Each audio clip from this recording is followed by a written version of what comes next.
رمضان المبارک آنے والا ہے، ہماری خواہش ہوگی کہ ہر فرد ورنہ کم از کم ہر امام اس کا اہتمام کرے کہ رمضان المبارک میں چاہے تو فہم رمضان کورس عنوان دے لے، اور اس میں ایک کتاب ہے رمضان المبارک فضائل اور مسائل، یہ میری کتاب آپ منگوا لیں،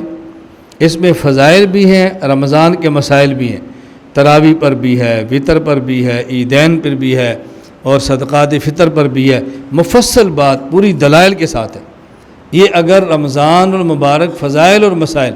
ایک کتاب اپنے پاس رکھ لیں تو رمضان کے معاملے میں انشاءاللہ آپ کو الجھن پیش نہیں آئے گی،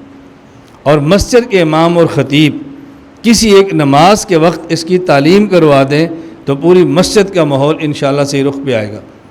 اور اگر یہ اہتمام کریں بھی ہر بندہ اس کتاب کو لے لے اور اپنے گھر میں رکھ لے اور رمضان میں گھر میں اس کی تعلیم کرا لیں تو آپ کو محسوس ہوگا کہ آپ کے گھر کا ماحول تبدیل کیسے ہوتا ہے۔ نمبر 3، اعتکاف کورس۔ رمضان کے جو آخری 10 دن ہیں گرمیوں کا روزہ ہوتا ہے، لوگ اعتکاف میں بیٹھ جاتے ہیں شوق سے، اور بیٹھنے کے بعد پھر ہم سے فون پہ پوچھتے ہیں جی نفلی غسل کر سکتے ہیں، باہر جا کے نہا سکتے ہیں؟ یہ پہلے نہیں پوچھتے، یہ جب بیٹھ جاتے ہیں تو پھر پوچھنا شروع کرتے ہیں، جب گرمی لگتی ہے نا پھر مسائل بھی شروع ہوتے ہیں۔ تو اس کا اہتمام کریں، اعتکاف کورس۔ اگر 20 دن میں رمضان فضائل اور مسائل کتاب ہو جائے،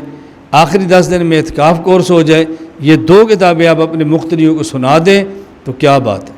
اور اگر پڑھا دیں پھر تو سبحان اللہ کیا کہنے۔ اگر اعتکاف کورس آپ پڑھوا لیں، متحققین میں سے ہر بندے کے پاس کتاب موجود ہو، آپ پڑھائیں اور وہ کتاب دیکھ کر پڑھے، انشاءاللہ العزیز اللہ نے چاہا اعتکاف کا لطف بھی آئے گا، عقائد بھی ٹھیک ہوں گے، احادیث بھی سامنے آئیں گی اور مسائل بھی سامنے آئیں گے، جس کا اہتمام فرمائیں۔